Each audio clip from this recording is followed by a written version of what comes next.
Coming up in this premiere episode of Genesis Week podcast, we'll discuss the deeply concerning Bill C-11 and its ramifications for this podcast and every Canadian online content consumer.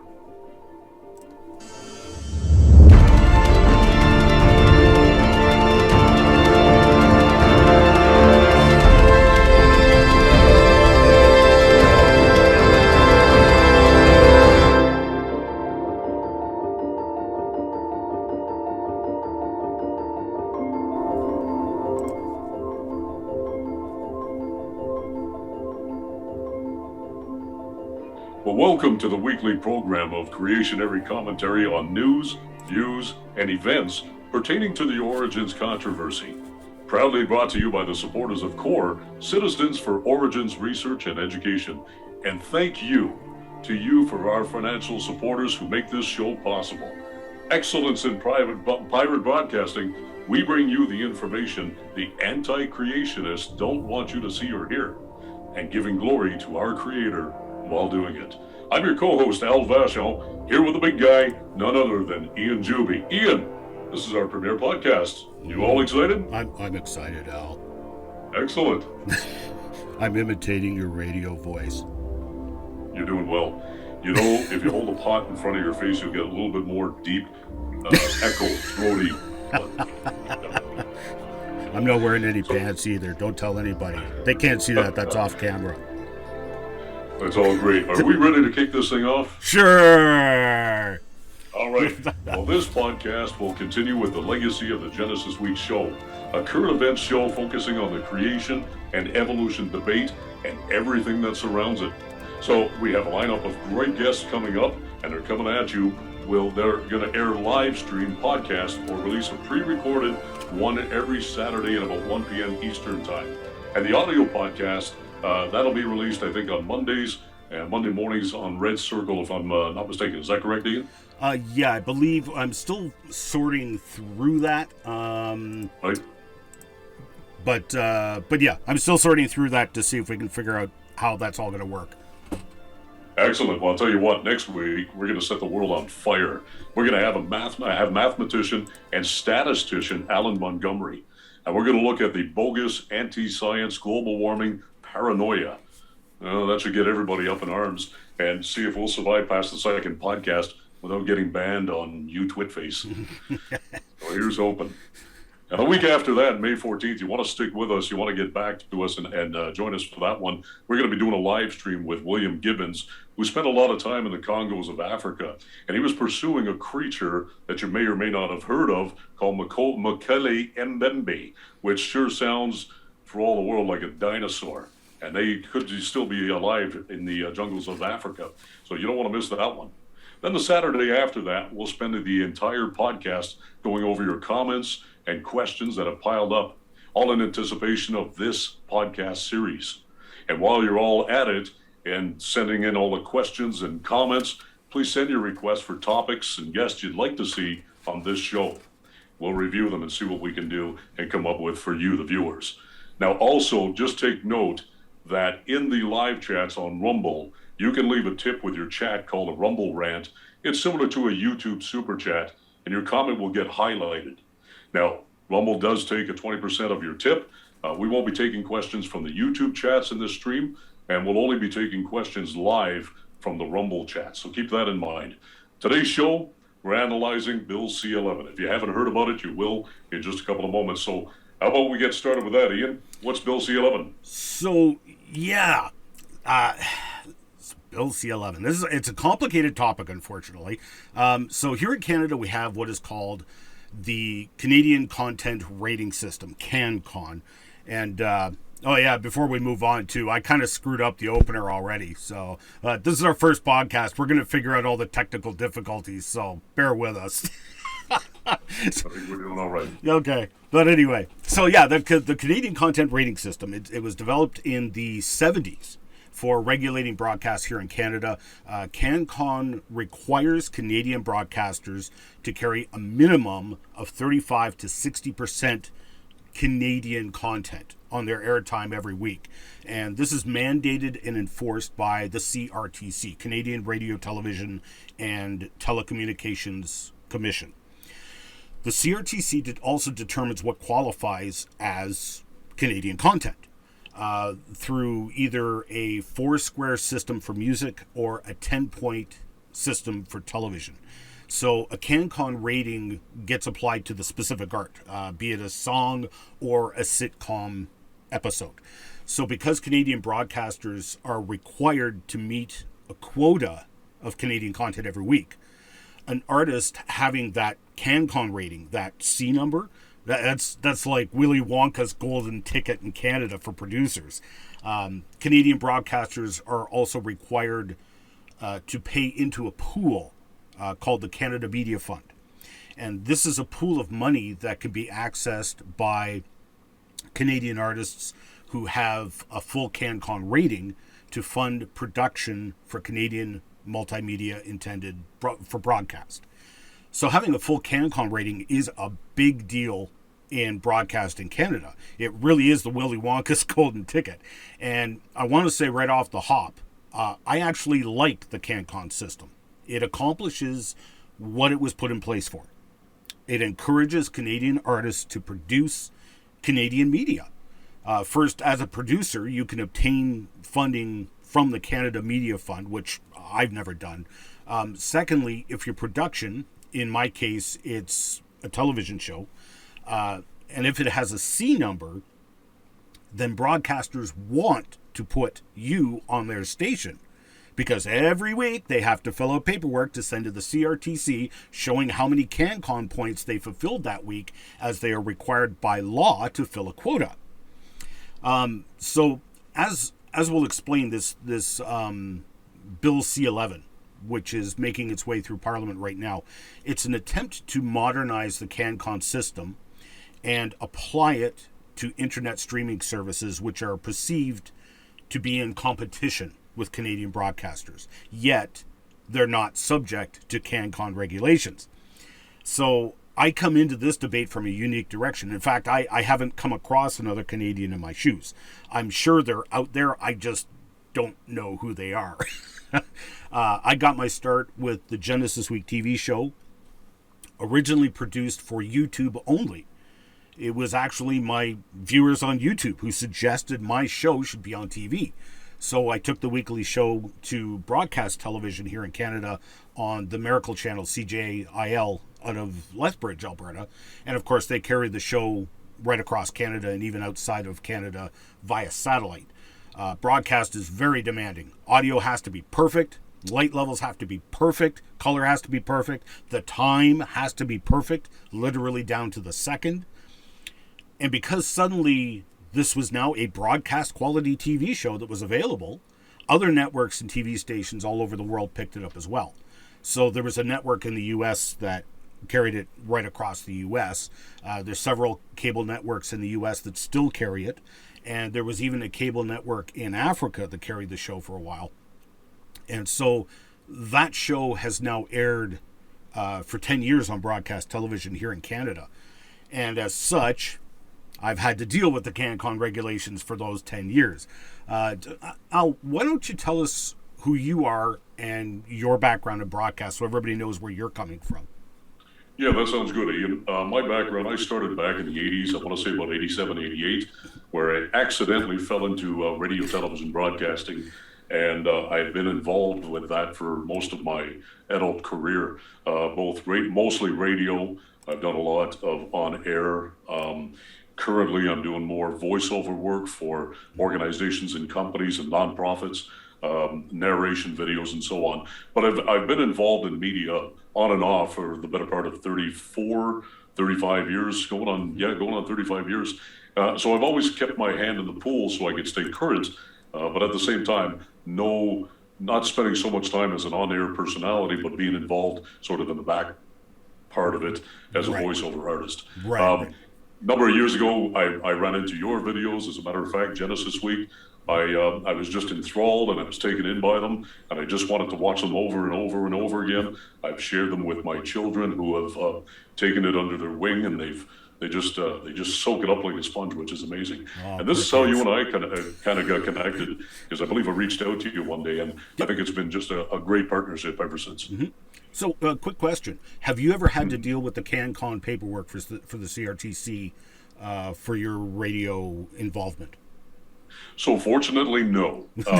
Someone else's job, that's their problem. Well, as an on-air radio personality, we are, of course, governed by the CRTC and all of that. But when it came to CanCon, it was sort of the echelon, the upper management and so on that kind of took care of all of that. Yep.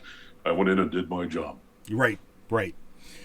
Okay, and so I just wanted to go over a bit of the history of Bill C-11, because not many people realize the history. It was originally C-10, Bill C-10, a couple of years ago, introduced into Parliament, and it attempts to apply the broadcast CanCon regulations to internet streaming media. And so Bill C-11, so it didn't make it through the House. It died in the House because the Liberals called that snap election in 2021, and so it was in the House at the time, so it just died. It never got finished, never got finalized, and so C-11 has now been introduced, and it's basically the same bill that's now been introduced.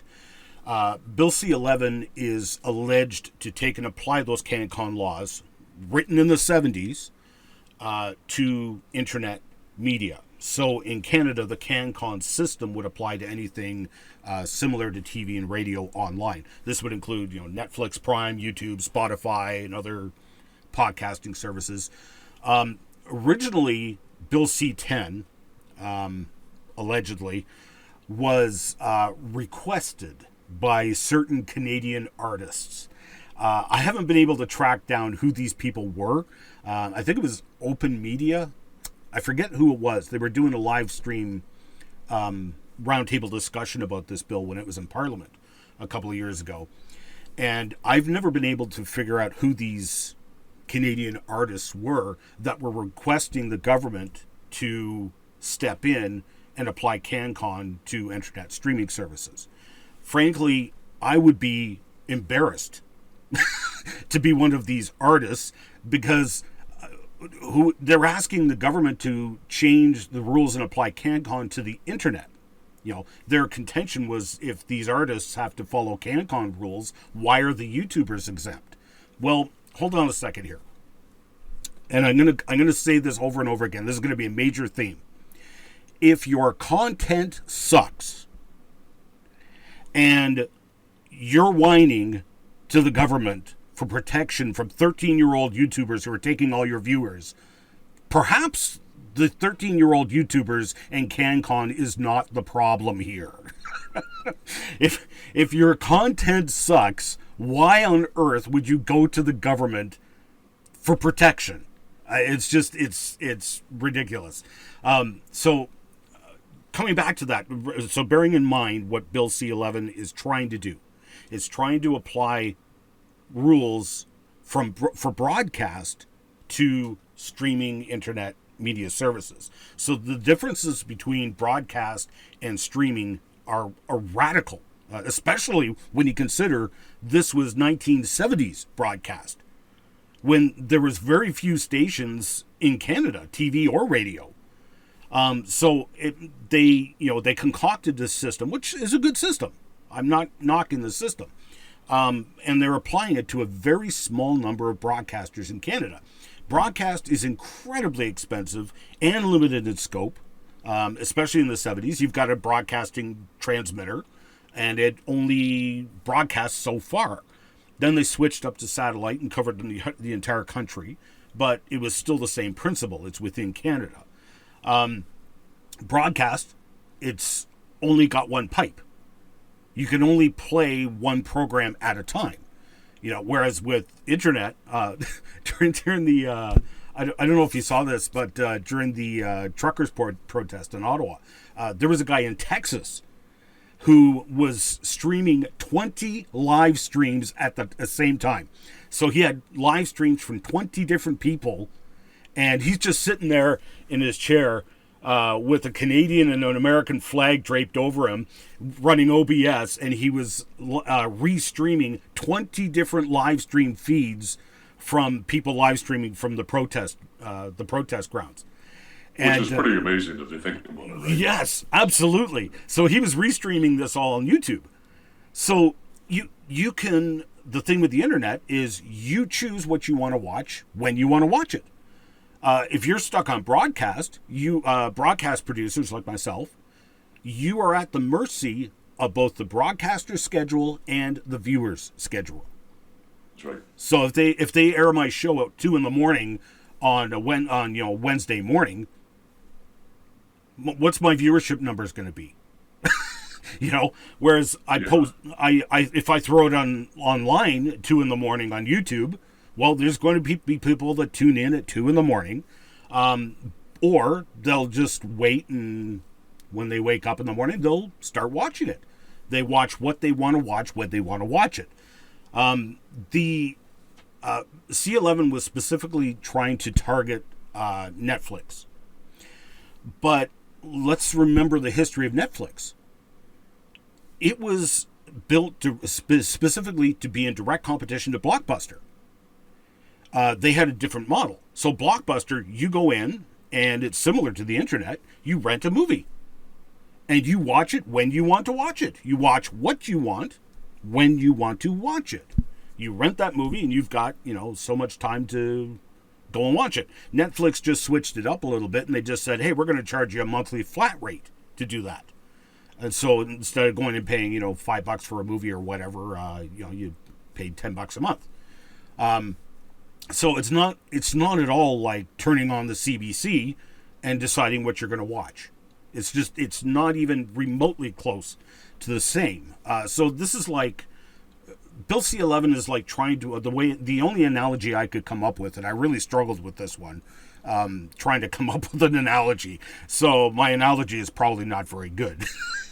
But it's like trying to apply highway traffic laws to ships in the ocean. It's two radically different things. I mean, why would he even try? Personally, I think this is politically motivated. It has nothing to do with protecting Canadian broadcasters or producers. But let's take a look at some of the reasoning behind it. Right now, CBC, everybody's abandoning the CBC in droves. They are just bleeding viewership all over the place. I have several elderly friends who have faithfully listened to CBC radio their entire lives. They are no longer listening to it. Why not?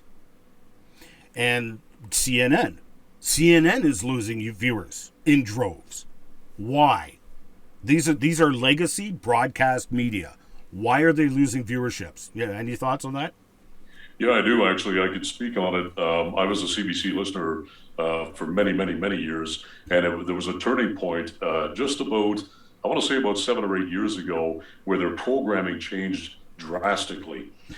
So much so that it threw me away from the CBC, and I thought there's something going on here, and I didn't question it so much at the time. I see now what it is. It's become more and more clear and apparent that they're politically motivated.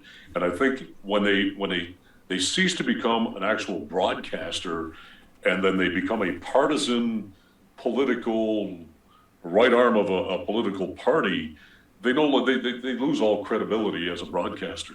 So I think this is, people are waking up to this, and then you've got one political party that's giving out, what is it, $1 billion a year to a broadcaster, and not in so many words, but dictating what they can kind of broadcast and what they can't, or at least censoring certain things and not censoring others. So there's a lot of reasons for it, but will Bill C-11 be a benefit to broadcasters in Canada? I think we need to define what a broadcaster is. The word broadcaster is actually so broad, and I think,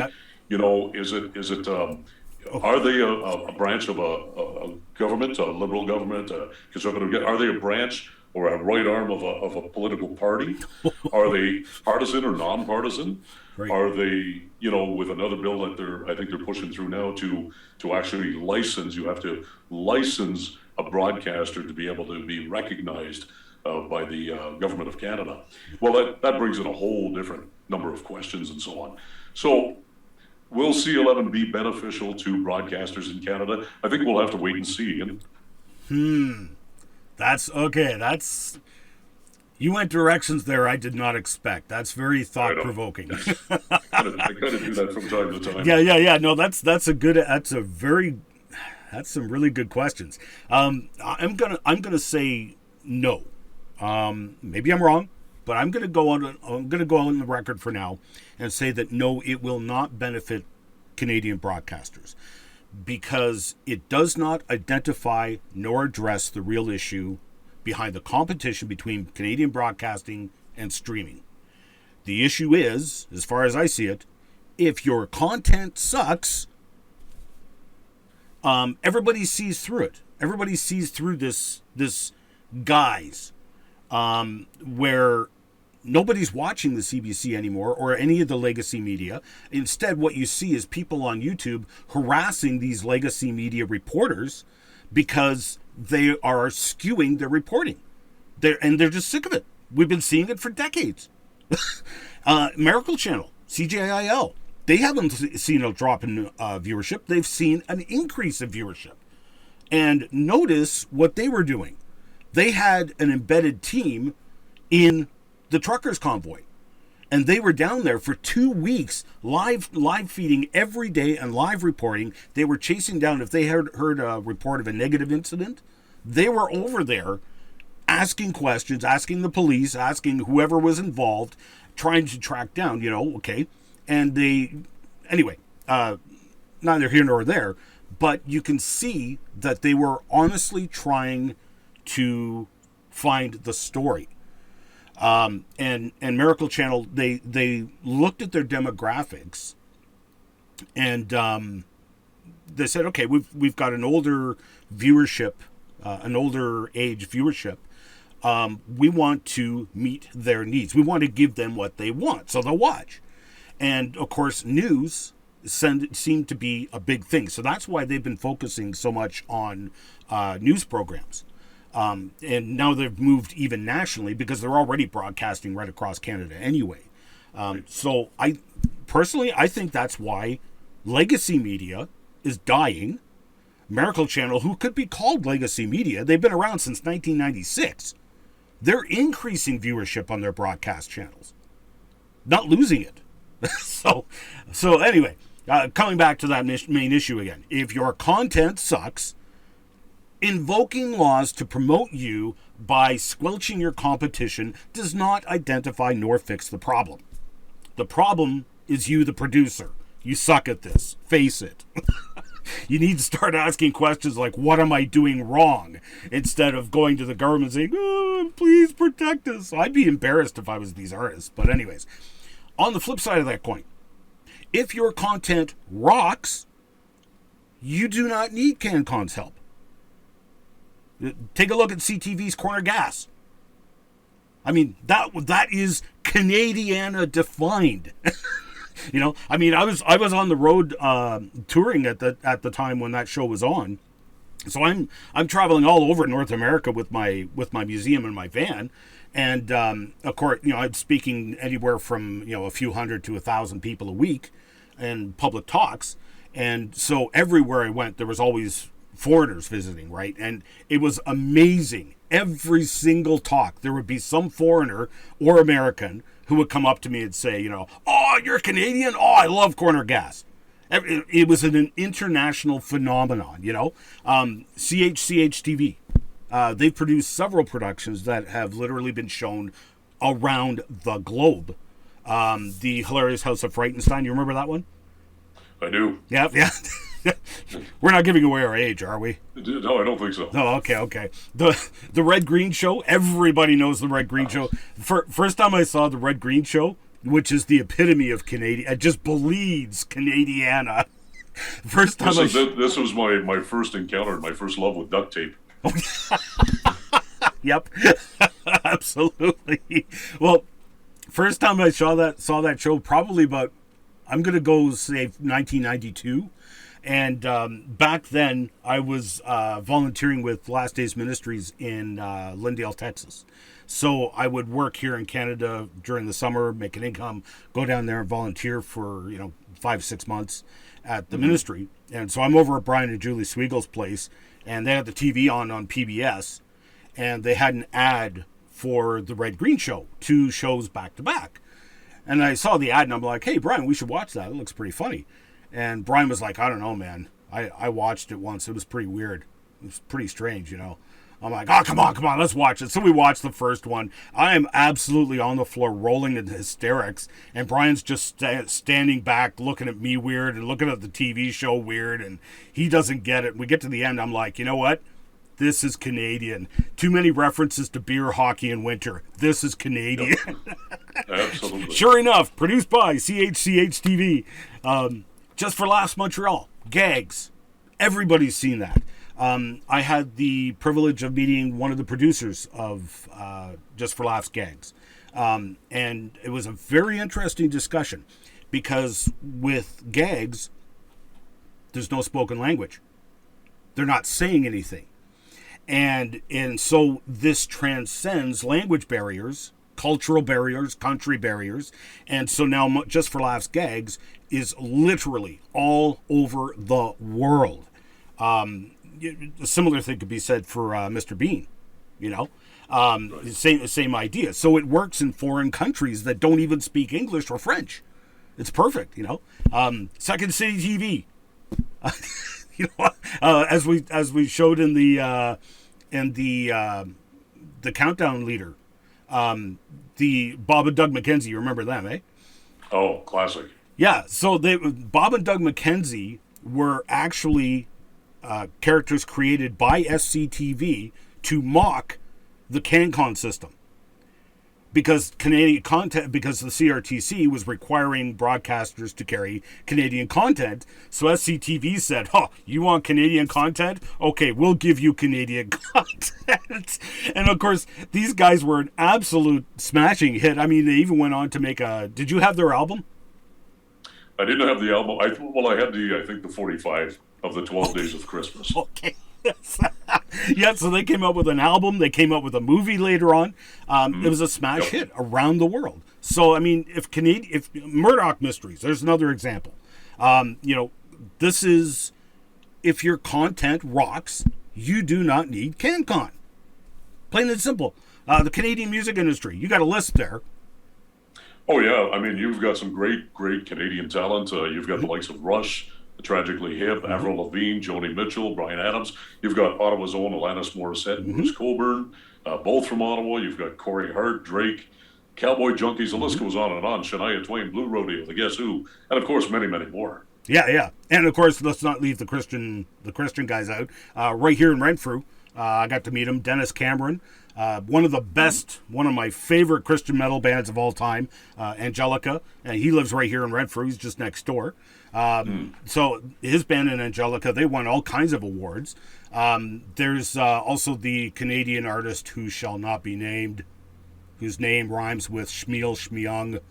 But anyway, so all these artists met with tremendous international success. So give me your opinion, Al. Do you think any of them had their careers helped because of CanCon? I would say, especially the list that we just read off, I would say yes, in a way, simply because those are bands or individuals from the 70s, 80s, and 90s. Again, when CanCon was really a sensation with promoting Canadian talent. This day and age, and this was prior to the internet and prior to YouTube and Rumble and all the media and so on. So I would say in those scenarios, in those cases, I would say CanCon really made a difference in their careers. It'd be interesting to see how they would fare if they started off today. Yes, that's true. Actually, that would be, and Justin Bieber would be an excellent example there. Well, Justin Bieber, especially interesting case because, like him or hate him, he was a Canadian artist who became famous because of YouTube. Was recognized on YouTube for his talent and cut himself a record deal. So not a shred of credit can go to the CanCon system. And, many would even argue that he is the most famous Canadian music artist in the world. So I think that's pretty significant. It is. It is. It might be a tie-up between him and Rush, but but some have argued that he is the most famous, and they might be right. That's kind of a tough one. And again, let me emphasize, I am not knocking the CanCon system. For broadcast, I think it's a very good system, and it does accomplish what it was set out to do, which was to promote and encourage the production of truly Canadian artists. But all of these Canadian productions in music, television, and film were successful because they were quality content that people wanted to consume. These productions were so good that people were willing to open their wallets and pay for the art. And that's very, very a very, very important point. So let's flip the coin over. Do you think any of them would not have been successful if it weren't for CanCon? Well, that raises some really interesting questions. Where do they come from? What sort of context did they have in the industry? Mm-hmm. What sort of push did they get from CanCon themselves? Mm-hmm. And so on. Mm-hmm. Perhaps some of them, I would say, may have fallen to the wayside. Other ones would have probably continued to flourish under CanCon and their support. Mm-hmm. So I think it's going to be on an individual basis, and of course, like I said, it depends what kind of contacts they had in the industry to begin with. Yeah. I personally have some doubts. I might be wrong, but I think their success rested upon the quality of their art, not so much CanCon promotion. Again, not to knock CanCon, because I think CanCon is a good system. I'm certainly not opposed to it. But here we are. Canadian legacy media is failing. They're losing viewership in droves. But my question is, so what? What the government is proposing is to basically restrict Canadians' access to foreign media. But hold up. Now, just this past week, with the fiasco, have you been following this, CNN Plus? I have. What an amazing story, actually. Yeah. Tens of millions of dollars poured into it. Hundreds of people hired in anticipation of a great success story that just flopped. Yep. So CNN Plus online, and this is CNN, fails miserably. So Axios got leaked internal documents. Let me switch to it. Did you see these? So no, I didn't. So basically, CNN was for CNN Plus. They were counting on predicting 29 million subscriptions to CNN Plus from what they called CNN superfans. And how long did CNN Plus last? I mean, it was 3 weeks? Oh, 3 weeks at best. So I didn't think they had a full 29 million viewers to begin with. That could very well be. So tough to say. But this is CNN. So this is outside of Canada. So why is CNN failing? And we all know why. It's the exact same reasons Canadian legacy media is failing. Sorry. Yeah. Okay, there we are. Okay. I'm unitasking. I want to say I'm multitasking, but Vance always tells me I'm unitasking. So, but we all know the real reason why the Canadian legacy media is failing, and it has nothing to do with competition between broadcast and streaming media. It isn't just Canadian broadcasters and Canadian news producers. CNN, exact same thing. If your content sucks, if it's heavily biased, why would people watch it? You're not going to win online either. And we've statistically seen the animosity towards legacy media here in Canada. Proof Concepts. Whoops. That's the one. Proof Concepts. So they just released... Did I switch to it? No, I did not. See? I'm unitasking again. There we go. So Proof Strategies just released their what they call their Trust Index in February. And trust in Canadian news media was at an all-time low of 35%, right in line with trust in government, who, ironically, many would argue that the government owns legacy media here in Canada. Now, you want to disagree with that? That's fine, but isn't it interesting how the level of trust followed a parallel curve for both media and government? And frankly, I think that's all the more reason that the Liberals have political motivations for Bill C-11. But I digress. The March 22nd Angus Ried poll. This is kind of a complex one, but because Angus Ried, basically they asked a bunch of questions of pollsters regarding the differing views of leading contenders for the PC leadership. Now, because you're French, how do you say his name? Poilievre? Poilievre. Poilievre? Poilievre. He says Poilievre. Oh, I totally butchered that. So Poilievre. Say that for me again. Poilievre. So Poilievre. Does say Poilievre. He says Poilievre. So okay. So Poilievre, in particular, he has flat out said, if elected, he would defund the CBC completely. And let us remember, CBC gets over $1 billion every year from the government. So this is a significant issue. Well, in this Angus Ried poll, 64% said they'd be okay with defunding the CBC completely. Now, I don't know. How do you feel about that, Al? If the CBC were to be I'm going to defunded. back it up. I'm going to back it up just a little bit. When you said the government is funding the CBC in the tune of $1 billion a year, you're absolutely right in one sense. But to elaborate a little bit further, this is your money and my money. This is taxpayer-funded money going to the CBC. How I feel about defunding the CBC, I'd have to agree with Mr. Poilievre. I think he's on the right track.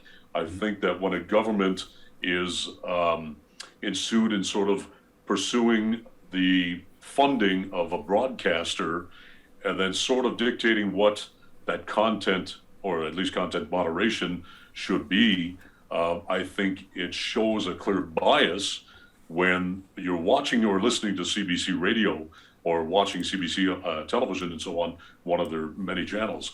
You'll see the content is definitely leaning politically to one side and not the other, or not staying unbiased and nonpartisan and staying sort of down the center.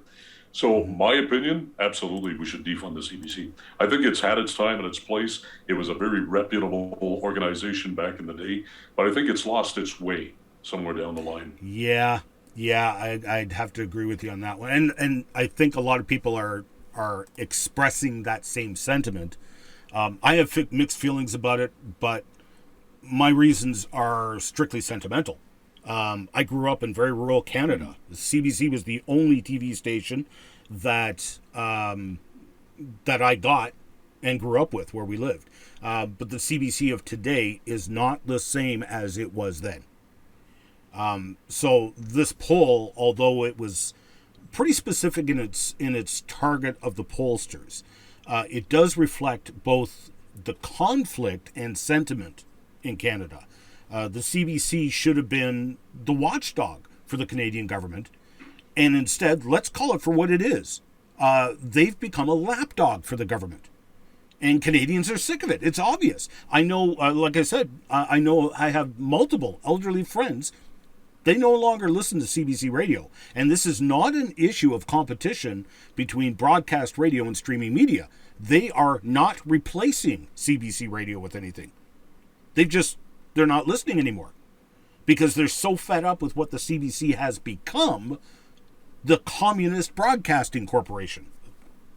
So absolutely, you've nailed it there, Ian. I think, if you look at some of the stats that I went through, and I should have actually prepared the slides, and maybe I'll do that for another podcast, but a lot of the independent news reporters and organizations coming out of Canada through social media have actually much higher viewership and listenership than the CBC, and they're not government funded or taxpayer funded. Yep. They fundraise their own monies and so on. So I think that speaks volumes. But, I don't know who this Alexandra Marshall is, but she's apparently a writer out of Australia. And in the midst of the Twitter storm of this past week, she perfectly verbalized the common sentiment that so many are feeling today. Now, the big losers of Twitter embracing free speech will be a legacy or all legacy media.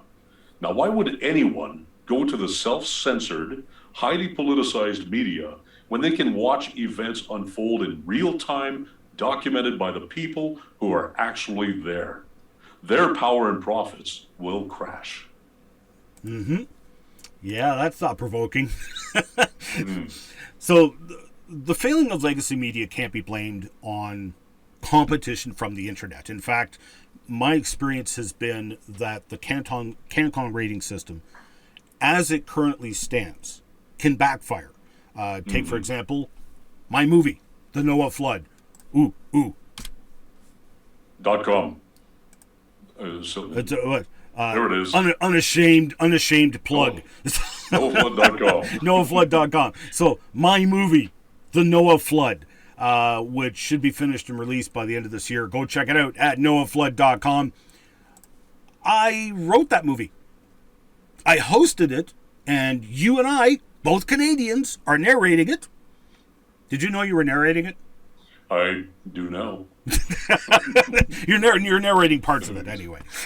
I'm in. Okay. I filmed probably close to half of the principal videography, all of it in Canada. I drove from Northwest Territories all the way out to the easternmost point of North America, just outside of St. John's, Newfoundland. Is it St. John's or St. John? I'm going to say St. John's. I was getting mixed up with St. John and New Brunswick. St. John and St. John's. Maybe one of our viewers can look it up. Yeah. There you go. I see. Monsieur has been commenting on the thing, but okay. 1 second. I gotta double check something. Oh, okay. Nothing. Okay. Where did I leave off? Oh yes. Okay. So I went to from Northwest Territories right out to the easternmost point in North America, just outside of St. John's, Newfoundland, and I filmed hours of principal videography. But my co-producer, Stephen Arsati, he's American. All the actors he rounded up for the live action shots are American. All the footage he filmed was filmed in the U.S., and a majority of the production budget went to him because he had all the real expenses. I was just paying for gas, and I slept in my van, so I wasn't even paying for a motel. So at best, when we finally finish that film, and I try to bring it into Canada, it will at best have maybe a 1/4 CanCon rating. So right off the hop, it doesn't qualify for CanCon. So putting it on broadcast television will be next to impossible in Canada. Let's now extrapolate to when Bill C-11 comes into effect, and I were to put it on any online streaming host. Netflix, Vimeo, Miracle Channel's Corco Plus channel here in Canada, whoever hosts it. The host will be forced under Bill C-11 to downrank my movie that I wrote, that I hosted, that I co-opted with post-production, that you and I narrated, Canadians. That's just one example of how this bill would completely backfire and actually suppress Canadian producers. And here's the thing most people don't realize. The CRTC has been restricting Canadians' access to media for decades. They just didn't know it. By forcing broadcasters to carry a set percentage of Canadian content, the broadcaster only has so many hours in a week. By default, they must remove foreign content. So, of course, if the government and CRTC apply CanCon to the internet, then they will restrict Canadians' access in exactly the same way. First, it'll be forcing YouTube to alter suggested videos and search results to carry the 35 to 60% recognized Canadian content. That's where it'll start. And of course, this does not even recognize the real issue at hand. The reason those videos aren't getting views is because of lack of discovery. It's because they suck. It'll just become another theme for memes, like, following a tutorial on YouTube after YouTube removes the dislike button. Have you seen those? Yes, I have. Yeah. Yes, Pretty interesting. Yes. Amazing. So instead of letting Canadian content be discovered naturally because it's quality content that people want to watch, YouTube will be forced to simply promote content that sucks. The thing is, that process will fail to generate viewership for Canadian content. So the next logical step will be forcing YouTube to restrict access of Canadians to only CRTC recognized Canadian content until the viewer meets the Canadian content quota. Now, does that sound far-fetched? It isn't. Let me explain a little known and rather dark thing about CRTC regulations. Okay, so you've been involved in broadcast radio for how long? Over 30 years, Ian. Oof. Okay, so did you know that there is no such thing as a Christian TV or radio station in Canada? Oh, interesting. I did not. They're illegal. The CRTC deemed it so. Now, I found this out in the early 80s through a friend. We all call him Beaver. His own parents call him Beaver. He's a very ambitious guy. He ran a Christian music radio program from about 1979 to 1981. He's my best friend. And he ran headlong into this issue. He's an ambitious guy. He wanted to go full bore. Why just a Christian music program? Why not a Christian radio station? And he found out the CRTC would not license a broadcaster as a Christian station because in their contention, all faiths must be represented. They would only license a religious station, and that station must carry content from all faiths. So this is a ridiculous, absurd stipulation that was concocted in the 70s. And, you listeners, you YouTubers who are listening to this, wondering about the ramifications for your content, you might think, oh, well, the content I produce isn't religious in nature. Well, yeah, wait for it. This is going to apply to you real quick. So the CRTC has already arbitrarily forced religious broadcasters to air content that they disagree with on religious grounds. Now, none of us Christians, I'm not. Beaver wasn't. None of us are opposing, say, the Muslims starting their own TV or radio station. Hey, more power to them. But how do you think the Muslims will feel about the CRTC forcing them by law to carry content on their station that they paid an awful lot of money to build, and they are forced to carry content from the infidels? How do you think they're going to like that? That's going to be an interesting conversation. Mm-hmm. That is exactly what's happening, and that's why you'll see, Christian broadcasters or whatever airing Muslim shows or insights from Vishnu or whatever. It's because of an irrational requirement by law. Then you've got Vision TV here in Canada, which just simply fully embraced the definition, CRTC's definition of it's a religious station, and hey, more power to them. But they have just embraced these laws and have built a spiritual TV station. And so it's this bizarre eclectic mix of every religious and spiritual view you can think of. So, but that's absolutely, yeah. So let me ask you. So why should anybody care if they're not producing religious content? Okay, so this is an excellent example of a significant and arbitrary decision that the CRTC made. Now let's apply this to the ever-evolving internet. Two Canadian YouTubers I'd like to bring up. They're both lawyers, Viva Free, or Viva Fry. I forget how you... Frey. I think it's Frey. Frey. Viva Frey. Viva Frey. I've heard him say it billions of times, but I can never remember how he says it. Viva Frey and Runkle the Bailey. So Ian Bailey out in, I think he's in Alberta. Two Canadian YouTubers. They're both lawyers, and if you guys are listening, I'm going to use you both as an example in multiple ways because you guys are going to run into problems before the rest of us.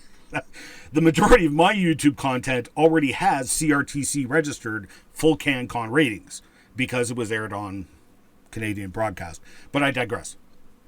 So Viva and Runkle, I got bad news for you. Whether you agree or not, the CRTC will very quickly label you as right-leaning and involved in political discourse. Obviously, Rebel News will also fall into this category. That's a bit of a no-brainer. And because I personally believe Bill C-11 is politically motivated, you watch. The CRTC will one day simply require streaming services to apply rules similar to the rules for religious broadcasters in Canada. And at first it will apply them to political commentators. YouTube will be required to downgrade viewership of what the CRTC designates as right-leaning political commentators and prioritize representation of the left-leaning political commentators because, as we all know, the left can't meme. Left-leaning content invariably sucks. So they always get no viewership, while right-leaning content gets tons of viewers because it tends to be better quality content. Now, that's just politics. Everybody is rightfully concerned and alarmed about the egregious censorship we've all had to endure the past couple of years, where you can't use certain words on YouTube or Twitter like election fortification or inoculation, etc. I don't know, you just used both words. I did just use both words. See, I don't even have to say the words. You guys already know exactly what I'm talking about. And if you think that censorship was bad, wait for Bill C-11. That will be all of that censorship and more on steroids. If Bill C-11 was already in effect before the trucker convoy protests in Ottawa, what do you think would have happened to all of the dozens of people live streaming from the protest? It would be censorship on steroids. So the CRTC, non-elected people, will start making radical, major decisions about what content will come into Canada, and it will be enforced by law. Misinformation will become one of the standards the CRTC will use to judge whether or not your production should be allowed in Canada. Which is funny because, this show, Genesis Week, is a production deals with creation and evolution. So we've seen this egregious censorship towards creationists for decades, literally. Entire books have been written on the topic. I've been speaking all over the world on the topic for 30 years now. And since COVID, everyone's all shell-shocked at the censorship going on and how the scientific community is, treating people like Joe Rogan and Robert Malone. And us creationists are standing back quoting John McClane. Welcome to the party, pal. This is old news to us, But seriously, you will see censorship on steroids, and YouTube will never be the same. I couldn't agree actually any more than that. I mean, you've nailed it on the head, and I think many of the viewers listening and watching today, I think they're probably right on par with us and stuff like that. But let me take a minute, if you don't mind. I want to plug our next shows coming up because I think some of the viewers are interested to see what we've got on the plate. If we could just break from this for just a moment. I want to talk about the next show that's coming up. It's going to be covering global warming, which is another topic facing censorship. And it just goes on and on and on. So that one is coming up, I believe, next week. You want to stay tuned for that one. Sorry about that, Ian. I just needed to put a shameless plug in for us. Yep, that's okay. I just checked the comments as well. And so, okay, no questions so far. That's fine. Okay, well, let me ask you one more question then, if you don't mind. Yep. Will this actually affect YouTube? And if so, how? Or what about Rumble, for example? There are multiple platforms now for video streaming and content and so on. How is this going to affect like YouTube, Rumble, and some of the other ones? Yep, that's a very good question. So let's say Bill C-11 is voted into law. Let's also assume that Netflix, Amazon Prime, and Spotify just submit to the new CRTC rules, which is very unlikely. They certainly have very little reason to do so. It's more likely their response would be to just turn off the taps to anybody in Canada, because first, these foreign companies would have to pay into the Canada Media Fund for the privilege of streaming their content to Canadians. And unlike Canadian broadcasters, these foreign companies could never get any of that money back because they're not Canadian, and thus by definition cannot produce Canadian content. So of course they're not eligible to any of the funds from the Canada Media Fund, but they're forced to pay into it. On top of that, they would now be required to submit paperwork every week giving an account of how much Canadian content they are promoting to Canadian consumers. But let's ignore all that for a moment and assume that they just submit to the new regulations. Okay, how many content producers, Canadian content producers, do you think are going to go over to, say, Netflix? I can't think of any. I can't think of any at all. I mean, there probably is, but I mean, I can't think of any. But let's come back to yours truly for a minute. Neither Netflix nor Apple iTunes, will accept any of my content, and both for the same reason. They both have a policy that they will not host media that's already been put on YouTube by the copyright owner. And virtually all of the media I have ever produced, I have already posted to YouTube in one form or another. So I discovered all this when people had requested I make all my shows available on iTunes. Regardless, there will be, I predict, no Canadian content producers who will put their content on any of these services unless the services pay a whole bunch of money to those producers. And why on earth would these foreign companies pay a whole bunch of money for Canadian productions?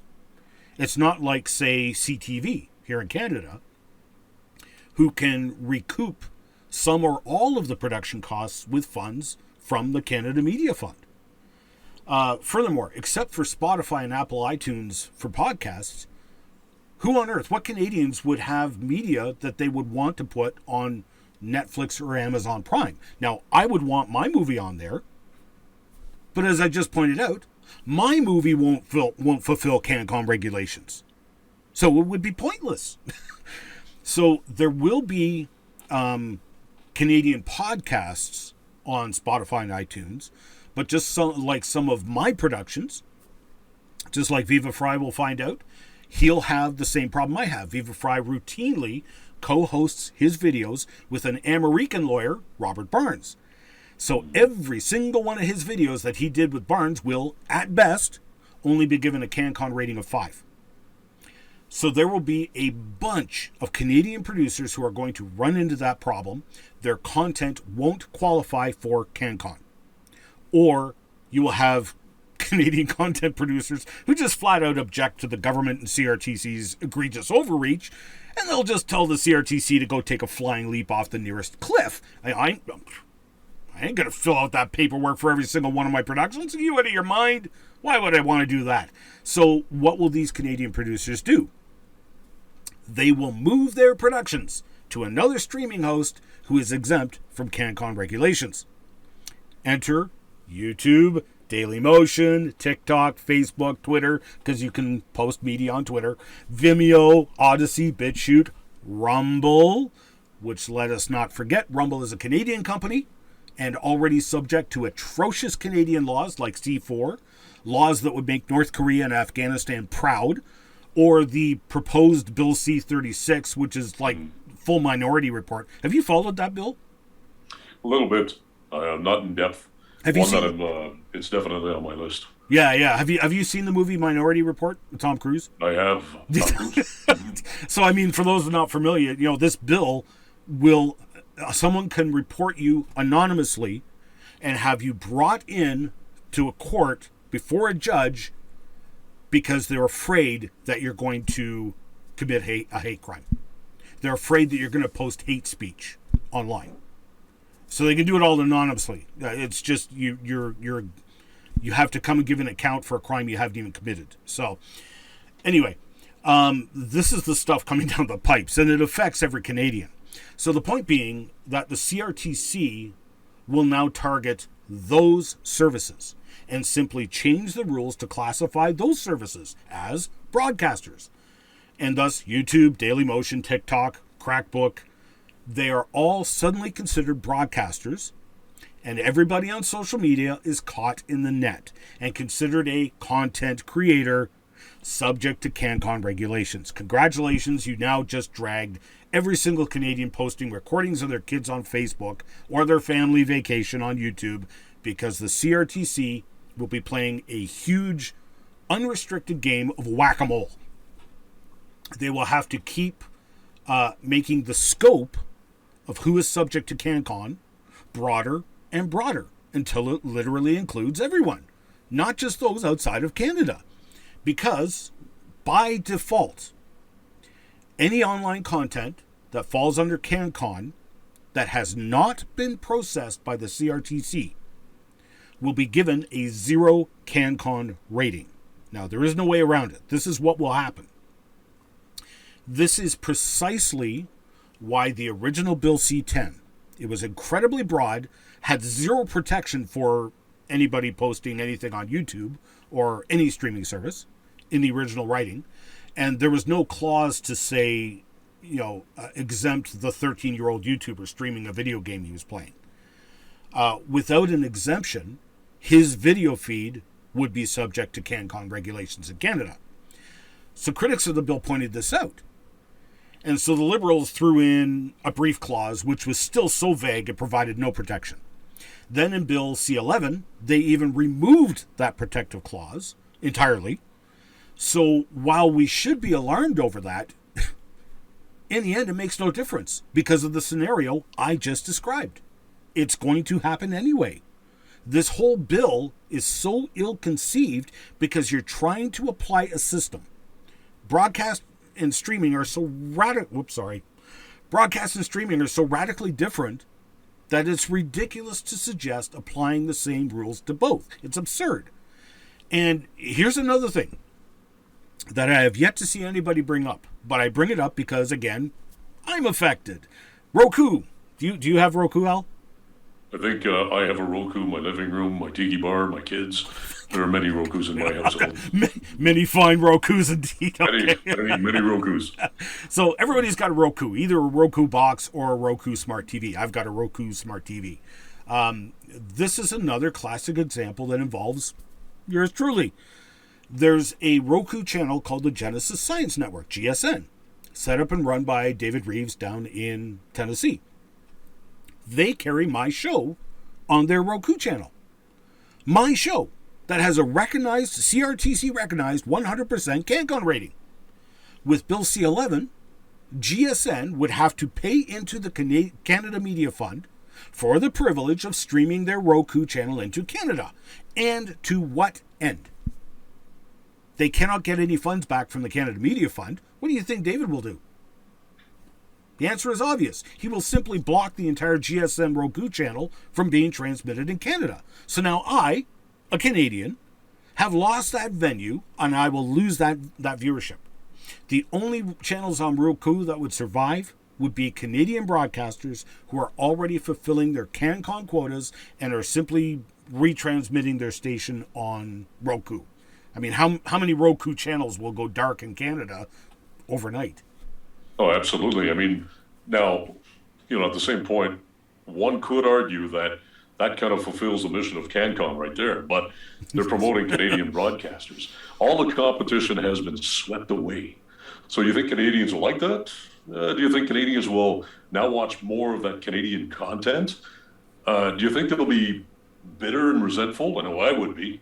I mean, most of it people will just turn off their Rokus and probably never use it again, right? Yep. Or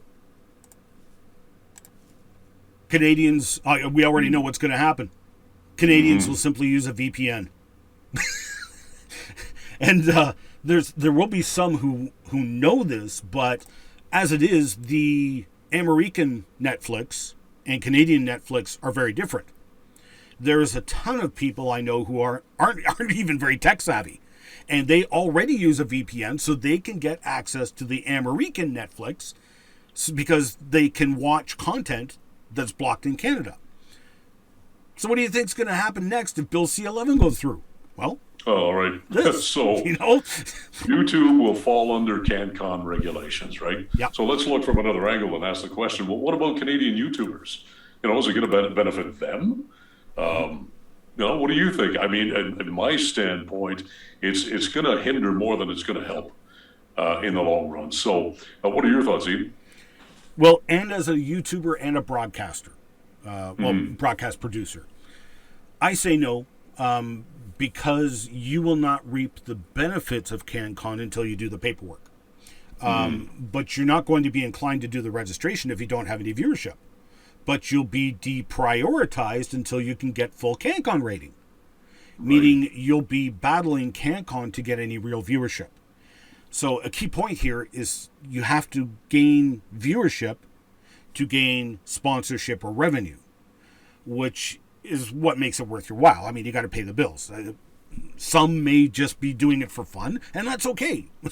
But most YouTubers at least hope that they get some revenue, even if it's just the pathetically small YouTube ad sharing.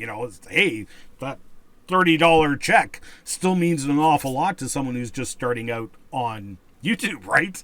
So, also what I've seen in all of the YouTubers who have tried to weigh the potential consequences of Bill C-11 on their YouTube channels, none of them have any understanding of how the CanCon system works. So, let me explain it. Here's what's going to go down for you guys. Your YouTube channel will not just get labeled as Canadian because you're Canadian. You're not going to be, by default, enrolled in the benefits of getting your videos promoted by CanCon. At least I'm going on the assumption that the CRTC would operate CanCon in a near identical way to how they do it in broadcast. And to be honest, I can't see how they could operate it any other way. Maybe I'm wrong there, but I can't see it. I can't see any other way they could do it. What this means is, by default, every single video on YouTube is assigned a CanCon rating of 0. You, the content creator, have to prove to the CRTC in writing that your content is Canadian. So every show season, I have to give an account for every single show I produce. I have to tell the CRTC how many episodes I'll be producing, approximately what content is in the show, who the producers are, who the actors are and their nationalities, what the budget is, who is in control of the budget, what are the expenses, are those expenses being spent in Canada or outside of Canada? It's pages and pages of tables and questions. Canadian YouTuber Rumble of the Bailey, I mentioned him briefly before. He did a short video on this topic several weeks ago, and he was spot on with this one point. He's operating a very low budget production, like I am with Genesis Week. He spotted this point, and he's in the same boat I am. So I have an annual subscription to royalty-free stock footage, images, and audio, and it's very expensive. And it's American. So all that money that I put into that subscription has to be put on the tally sheets for the CanCon paperwork, and it is counted against my Canadian content rating because it's foreign content and expense being used in my production. And because I'm a cheapskate, my budget is very small. Very quickly, that one subscription can become a significant strike against my CanCon rating because it makes up a significant portion of my budget. So every Canadian YouTuber will have to retroactively file paperwork with the CRTC for every single video they have ever published on YouTube. Or you can just ignore all that, and every one of your videos will by default simply have a CanCon rating of 0. And it will be treated by the algorithms and CanCon regulations as a foreign production and boosted or deboosted accordingly. So viewership of your videos will simply decline because they get deboosted or perhaps even hidden from Canadians. So let's take a look at some popular Canadian YouTubers. I got these numbers from Thursday, just on Thursday past. So Rumble of the Bailey, he's got 306 videos. Viva Fry, he's got 2,662 videos. I'm going to come back to him. Rebel News had 70 videos last week. 1 week. They had 17,000. I have to specify what day I got these numbers because they're adding like 10 videos a day. So they had 17,441 videos when I looked on Thursday. Medi, Medi over at Electro Boom. He's got 186 videos. Nile Red, he's got 2 channels, Nile Red and Nile Red Shorts. He's got 250 videos on one, 111 on the other. Lockpicking Lawyer, he's got 1,438 videos. 8-Bit Guy, he's got 283. Nerd Rage, 259 videos. Jordan Peterson, 543. My sister, brand spanking new YouTube channel, BF Fiber Arts Creations. You know what she did? Look at this. She carefully named her channel so she could have BF Farts in her email address. Yes, she did that. I love it. So, I love it. brand spanking new channel, but look at this. She's already got 186 videos up there. She's already got the same number of videos that Medi does, and Medi's been on YouTube since 2007, I think. He's got 5 million subscribers. And then, of course, there's my channel, 321 videos. Now, ironically, probably about 75% of my videos already have a C number for the CanCon rating. But I would still need to find each of those C numbers, assign them to each video, and submit it all to YouTube. Or I can just leave it, and my 100% C-rated CanCon videos would just simply default to a 0 CanCon rating. Amazing. So if C-11 goes through, these producers would have a choice. Go back and file paperwork with the CRTC for every single one of their videos, or abandon the individual video CanCon ratings to 0 and just let them get deboosted in Canada. And of course, this is just retroactive actions that they would face. They would have to file for CanCon rating for every single new video they produce, or abandon the CanCon rating to 0 and pay the consequences accordingly. Now, I mentioned Viva Fry and how his routine collaboration with Barnes in the US will mean that all of the videos he co-produced with Barnes will at best get a half CanCon rating. So, a Canadian YouTuber posting videos he produced on his Canadian YouTube channel will be deboosted and possibly even hidden from Canadians in the search standings. Well, that raises a whole different question again. Can these Canadian YouTubers apply for some of the money from the Canada Media Fund? Sure. But how many of them would actually follow through with that? How much would you get from CMF? Maybe a few thousand? I don't know. When the current system that they're running right now can, in some cases, make them thousands of dollars per video. So a huge chunk of that will be taken away from them unless they submit the CanCon filings and get C numbers for their videos. Furthermore, they may have other reasons for not wanting to have anything to do with the Canada Media Fund, like myself. I'm currently just starting out on production of a children's animated series. There's both provincial and federal tax credits available to media producers. And I am so disgusted with our governments right now, especially the past 2 years in particular.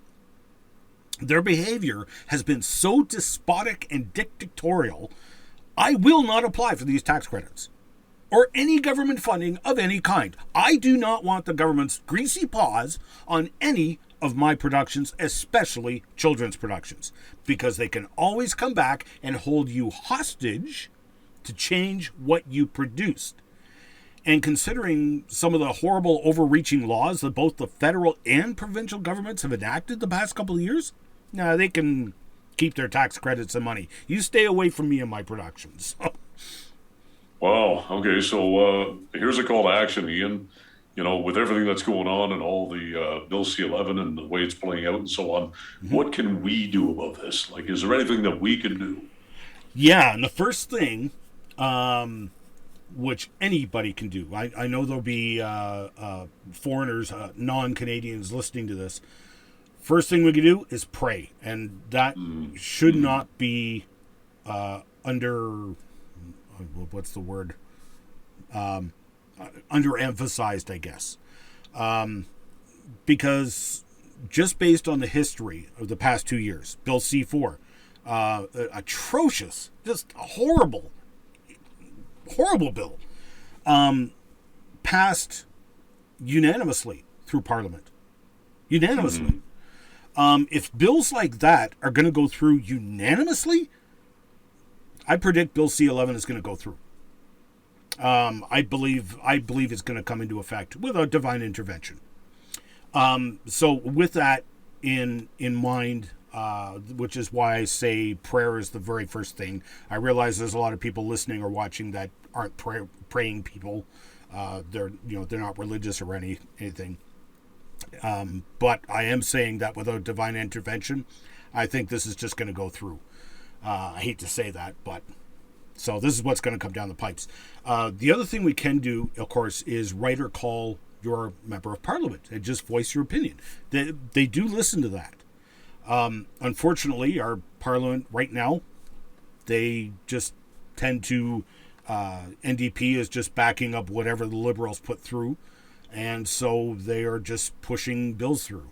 So, but nevertheless, writing or calling your member of parliament is the next thing that could be done. I admit I do not understand how Parliament and the Senate work. I have struggled to find information on when Bill C-11 is being debated, etc. I believe after it is passed by Parliament, it will go to the Senate to be voted on. Do you know anything about this? Yeah, Parliament sits at the ground level, basically, in the House of Commons. Senate sit above in the second tier. Once it passes Parliament, the lower level, then it's passed on to the Senate, which is the second level in the House of Commons, and then they vote on it as well. They can call down and vote it down or support it. So that's just a quick little rundown of how it works. Because I was trying to look up debate schedules or whatever for Bill C-11, and I couldn't find anything. And then lo and behold, here they are debating it in Parliament. So I totally missed the boat.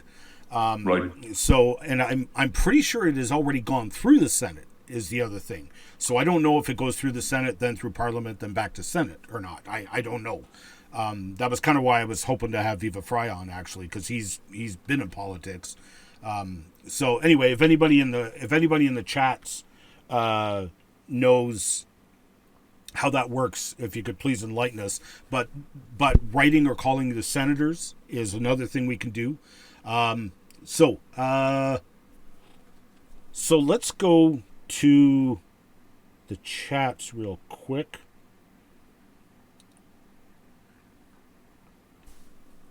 I'm going to go to a comment here. Whoops, where is it? There it is. Okay.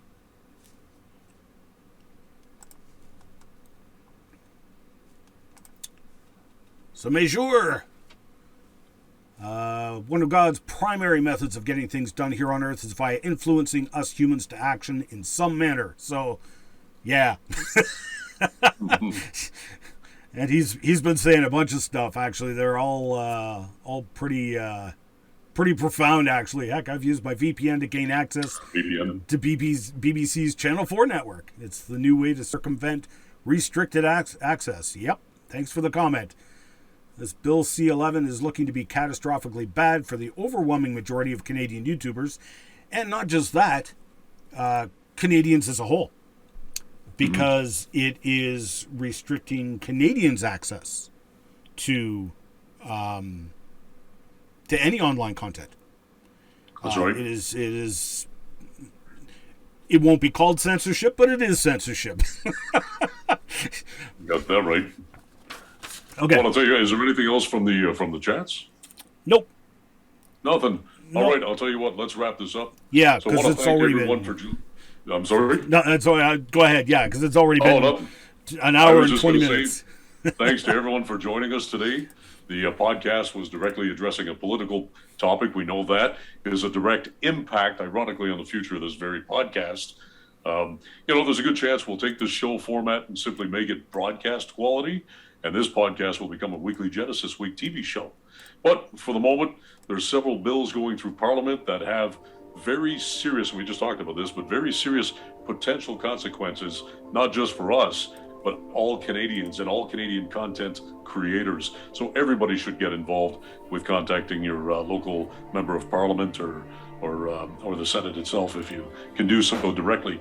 But join us next week, next Saturday, where we'll have a very special guest. You don't want to miss this one. We're going to have Alan Montgomery on with us, and he's going to talk about global warming, science, fake news, and the implications to debate over origins and the age of the Earth. It's going to be an absolutely amazing show. So I want to just say quickly, God bless everyone. Thank you for watching, Ian. Always a pleasure, and have a great day.